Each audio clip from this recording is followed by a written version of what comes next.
आप सभी का स्वागत है एक और नए वीडियो में। आज के इस वीडियो में हम लोग रेकरिंग वाली संख्या को पी वट्टा क्यू यानी अंश वट्टा हर के रूप में लिखना सीखेंगे। हमने यहाँ पर सवाल लिया है 0.6 के ऊपर रेकरिंग को पी वट्टा क्यू के रूप में बदले।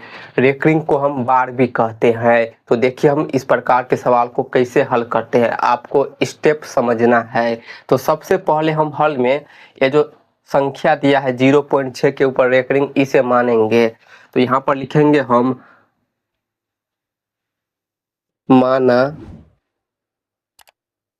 माना कि x बराबर 0.6 के ऊपर रेकरिंग। अब ये समझिए रेकरिंग का मतलब क्या होता है। जिस संख्या के ऊपर रेकरिंग बार लगा रहे उसका मतलब ये होता है कि वो संख्या बार बार रिपीट होगा, यानी बार बार वही संख्या आएगा। हम यहाँ पर 0.6 के ऊपर बार को इस प्रकार भी लिख सकते हैं कि x बराबर 0.6666, जितना चाहे उतना लिख सकते हैं, क्योंकि रेकरिंग लगा है। रेकरिंग का मतलब होता है कि वही संख्या बार बार आएगा। ठीक है, तो इसे हम समीकरण 1 मानेंगे। अब यहाँ पर ध्यान दीजिए, सवाल में एक संख्या के ऊपर बार लगा है, 6 के ऊपर लगा है एक संख्या के ऊपर। तो यहाँ पर कॉन्सेप्ट समझिए, यदि एक संख्या के ऊपर बार लगा रहे तो हम 10 से गुना करेंगे समीकरण 1 में।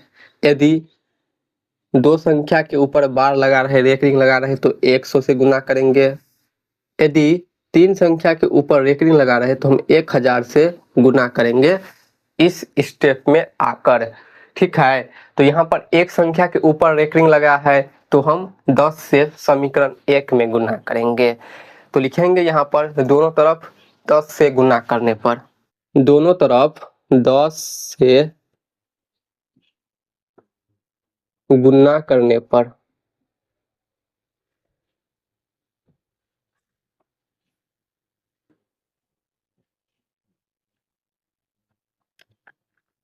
यहाँ पर x है, x में 10 से गुना करेंगे तो ये कितना होगा, ये होगा 10x।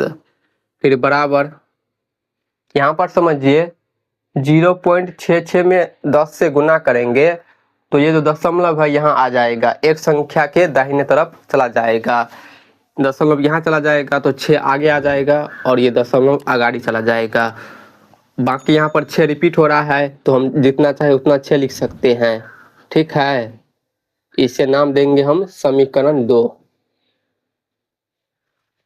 x में 10 से गुना करेंगे 10x, 0.66 में 10 से गुना करेंगे तो दशमलव यहाँ पर आ जाएगा, तो 6.66 लिख दिया।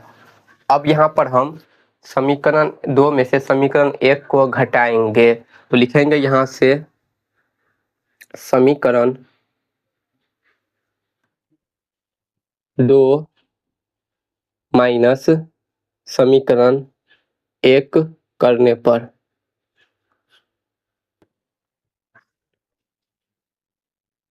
समीकरण 2 है 10x बराबर 6.66 रिपीट हो रहा है।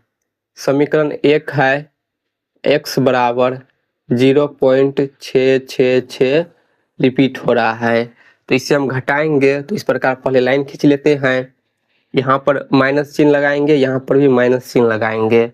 10x में से 1x घटाएंगे तो 9x होगा बराबर 6 में से 6 घटाएंगे 0, यहाँ पर भी 0 होगा, यहाँ पर भी 0, यहाँ पर भी 0 होगा। दशमलव है तो दशमलव, 6 में से 0 घटाएंगे तो 6 होगा। ठीक है, यहाँ पर देखिए दशमलव के बाद 0 लगा है तो इसे हम नहीं लिखेंगे, सिर्फ हम 6 लिखेंगे यहाँ पर। तो यहाँ से 9x बराबर 6 आ गया। ठीक है, अब यहाँ से x का मान निकालेंगे तो यहाँ पर 9x बराबर 6 है तो x का मान निकालने के लिए हम 9 को बराबर की तरफ पक्षांतर करेंगे। यहाँ से अब ये कट जाएगा, 6/9 कटेगा 3 से, 3 से 6 कटेगा 2 बार में, 3 दूनी 6, 9 कटेगा 3 बार में, 3 तिये 9। तो यहाँ से x बराबर 2/3 आ गया। ठीक है, अब यहाँ पर ध्यान दीजिए x बराबर हमने क्या माना है 0.6 के ऊपर एक रिंग, तो यहाँ पर p बटा q के रूप में संख्या आ गया 2/3। तो यहाँ पर हम लिखेंगे इसलिए 0.6 के ऊपर रेकरिंग p बटा q के रूप में होगा 2/3। ठीक है, तो ये है इस सवाल का आंसर। इस प्रकार हम रेकरिंग वाली संख्या को p बटा q के रूप में लिखेंगे। तो मुझे उम्मीद है कि आप अच्छे तरह से समझ गए होंगे। वीडियो को लाइक कर चैनल को सब्सक्राइब जरूर कर लीजिए।